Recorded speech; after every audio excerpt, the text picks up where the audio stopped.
नमस्कार। फिर एक बार आपसे मुखातिब हूँ जन मन की रामायण के तीसरे अध्याय के लिए, तीसरी प्रस्तुति के लिए। सुनिए, समझिए, सोचिए और अपने निर्णय लीजिए। मन की बात 68 बार सुन चुके हैं हम लोग। जन की बात भी तीसरी बार मैं कर रहा हूँ। मेरा सफ़र बहुत लंबा है। 68 बार अगर मैंने की तो भी मैं जन की बात तक आज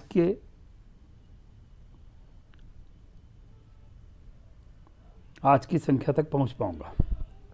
तब तक ये संख्या 100 के पार हो चुकी होगी। कोई बात नहीं, हमें जन की बात शुरू की है, हम जन की बात करेंगे। मन की बात बहुत अच्छी है। मन की बात में समृद्ध वर्ग की बात है।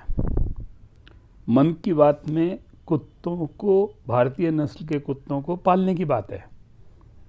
जो आदमी बच्चों को नहीं पाल सकता, वो आदमी कुत्तों को पालने की बात कैसे सोचेगा। बच्चों को पालने की तकलीफ समझने के लिए उस पर बात करनी पड़ेगी। कुत्तों की नस्ल पर बात करके भारत को आत्मनिर्भर बनाने की बात बेमानी है। चंद लोगों के लिए है, चंद रईस जादों के लिए है, चंद उच्च मध्यम वर्ग के लिए है, साधारण आदमी के लिए नहीं है। साधारण आदमी को बच्चे कैसे पाले जाएं ये बताना पड़ेगा। उनको शिक्षा कैसे दी जाए ये बताना पड़ेगा। उनकी चिकित्सा कैसे की जाए ये बताना पड़ेगा। बच्चों को पालने के लिए, बच्चों को शिक्षा देने के लिए, बच्चों को पोषण देने के लिए न्यूट्रिशन कार्ड की बात की जा रही है। अगर हर चीज़ हमें डिजिटल करनी है, हर चीज़ हमें सांख्यिकी की करनी है, हर चीज़ हमें कंप्यूटर से करनी है, तो हम 5वीं क्लास तक अंग्रेजी को क्यों त्यागने का कानून बना रहे हैं? बहुत अजीब बात है। मैंने पहले प्रस्तुति में कहा था, ब्रेक मारकर धक्का मारने की बात हो रही है, वही बारंबार दोहराई जा रही है। आप अंग्रेजी नहीं सिखाएंगे 5वीं क्लास तक और आप न्यूट्रिशन कार्ड की बात करेंगे। आप कंप्यूटर से शिक्षा की बात करेंगे। गांव में बिजली लगी नहीं है, लगी है तो चालू नहीं है। कंप्यूटर लगा नहीं है, कंप्यूटर है चालू नहीं है। नेट नहीं है, नेट है तो चलता नहीं है। 2-2, 4-4 साल से चलता नहीं है। वाईफाई चलता नहीं है। लोगों को निजी कंपनियों का मोबाइल में डाटा लेके पढ़ाना पड़ता है, पर इस दर्द के बारे में कोई बात नहीं हो रही है।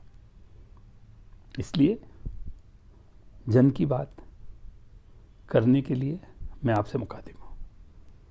मेरी आपसे गुजारिश है, मेरी आपसे इल्तिजा है, ये मनोरंजन का विषय नहीं, ये जन के मन की बात है, दुख दर्द की बात है, जमीनी सच्चाई की बात है, आज की जरूरत की बात है।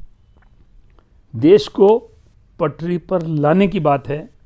देश के असली मालिकों को, वो जो गरीब जनता है, साधारण जनता है, मजदूर है, किसान है, उनको हक दिलाने की बात है। रोजी रोटी की भीख मांगने की हमें आवश्यकता नहीं। हमारा देश समृद्ध है। आज सरकार कहती है जीएसटी का पैसा देने को नहीं है हमारे पास। जीएसटी का घाटा कानून के हिसाब से, एग्रीमेंट के हिसाब से जो राज्यों को देना है, उसके लिए कहती है कि आप नए नोट छपवा लीजिए रिजर्व बैंक से और छपाई का पैसा भी आप दे दीजिए। मतलब आपके घर में अगर 10 लाख रुपया पड़ा है तो 9 लाख बन जाएगा। इस परिस्थिति में हम पहुंच गए हैं। अभी भी हम मनोरंजन करेंगे, अभी भी हम किसी एक खोजी पत्रकारिता, एक खोजी आत्महत्या में हम खोज में लगे रहेंगे। 24 घंटे वही बात करेंगे। महाराजा धीराज भी वही बात करेंगे। महाराजा धीराज भी कुत्तों के पालने की नस्ल की बात करेंगे, न्यूट्रिशन कार्ड की बात करेंगे। जनता की बात कौन करेगा? आइए शुरू करते हैं। पहला दोहा, बाल मजूरी रोक है, हम सबको है ज्ञात, भूख सुबह शाम लगती, मार नियम को लात। कहने का अभिप्राय यह है कि बाल मजदूरी पर रोक है, पर बालकों के भरण पोषण का इंतजाम नगण्य है। सामाजिक विभाग, सामाजिक कल्याण विभाग कुछ न कुछ बच्चों को रखता है, पर ऐसा भी सुनने में आया है कि उनसे भीख मंगवाई जाती है। शर्मनाक है। हमें जो भीख मांगते हुए बच्चे सड़क पर दिखते हैं, क्यों उन्हें सामाजिक कल्याण विभाग नहीं ले जाता है? वो कहां से ले जाएगा? वो खुद छोड़ के जाता है। अब मैं ये आरोप नहीं लगा रहा हूं, पर सीबीआई जांच इस विषय पर होनी चाहिए। एक आत्महत्या पर सीबीआई जांच हो रही है, अच्छी बात है, पर यहां रोज बच्चों का भविष्य बिगड़ रहा है, रोज बाल मजदूरी कानून की तौहीन हो रही है। बाल मजदूरी रोक का कानून बहुत अच्छा है, पर भूख का इंतजाम किए बिना यह कानून को लादना, बच्चे को भूखा मारना है, जो बिल्कुल भी बर्दाश्त के बाहर है। आइए बढ़ते हैं दूसरे दोहे की ओर। लघु उद्योग व्यापार में देता कर की रकम, बड़े उद्योग ले कर्जा, कर जाते सब हजम। लघु उद्योग को कोई सहयोग नहीं दिया जा रहा है, ब्याज में छूट नहीं दी जा रही है, किस्तों को सिर्फ मुलतवी किया जा रहा है और 20% और कर्ज देने की अनुमति दी जा रही है। मतलब उन पर बोझ बढ़ेगा, आर्थिक बोझ बढ़ेगा, जो नुकसान हुआ है उसकी भरपाई नहीं होगी। वो अपने पैरों पर, लड़खड़ाते पैरों पर खड़े हैं, उनके लड़खड़ाते पैरों पर और चोट पड़ेगी। क्या बात है ये? कैसी बात है ये? किसकी बात है ये? क्या ये जनता की सरकार है या सरमाएदारों की सरकार है, जो सरमाएदारों ने बनाई है और सरमाएदारों के लिए काम कर रही है? आइए बढ़ते हैं तीसरे दोहे की ओर। बगल में छुपा के छुरा, मुंह में रखते राम। अगल बगल में चोर है, डकैती सुबह शाम। साधारण शब्दों में दोहा है, व्याख्या की आवश्यकता नहीं है, आप अपनी व्याख्या खुद कर सकते हैं। चौथा दोहा, मेल जोल की बात को दिन दिन लगात चोट, बांटन लगे समाज को, पाने को कुछ वोट। क्या है ये बात? वोट पाने के लिए समाज को बांटना बहुत बुरी बात है, बहुत शर्म की बात है। भारत की जनता समझदार है, भारत की जनता से अपेक्षा है, भारत की जनता इस भुलावे में नहीं आएगी और इस तरह के सभी मंसूबों पर पानी फेर देगी और मेलजोल बनाए रखेगी। आइए अंतिम दोहा, अन्न उपज भंडार की भुला रहे हम बात, बुलेट रेल चलान की बात चले दिन रात। किसान अन्न उगाता है, सरकार कुछ अन्न समर्थन मूल्य पर खरीदती है। समर्थन मूल्य कम नफा ज़्यादा नफा के साथ होता है। किसान का खर्च बढ़ता जाता है, समर्थन मूल्य में बढ़ोतरी करने में दिरंगाई होती है, देर होती है, कोई बात नहीं।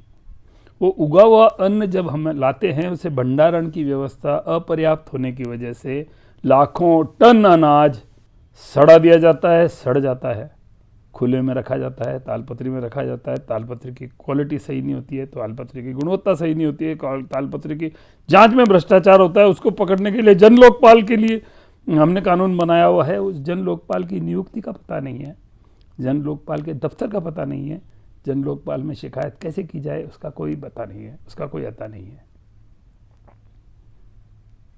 नतीजतन अन्न सड़ जाता है। उगाए हुए अन्न को रखने का इंतजाम न करने वाला देश बुलेट ट्रेन की बातें करता है। कितनी बचकानी बात है। ये लाल बहादुर शास्त्री का देश है, जहां एक ट्रेन का एक्सीडेंट हुआ, उन्होंने इस्तीफा दे दिया जब वो रेल मंत्री थे। प्रधानमंत्री होने के बाद में भी फटा कुर्ता पहनते थे कि मेरे देश के पास फटा कुर्ता ही है। आज मैं ये अपेक्षा नहीं करता कि महाराजा धीराज फटा कुर्ता पहने, पर महाराजा धीराज एक दिन में 10 कुर्ते पहने, ये भी अपेक्षा नहीं की जा सकती। ये बापू का देश है। कोरोना आया, कैसे आया? हवाई जहाज से आया। ट्विटर में बातें चलती है, हवाई अड्डे अगर नेहरू नहीं बनाते तो हवाई जहाज कहाँ से आता और कोरोना कहाँ से आता? ये चेष्टा की बात है, ये मजाक की बात है। ये नेहरू के किए काम करने के, नेहरू के त्याग के अपमान की बात है। धन्यवाद।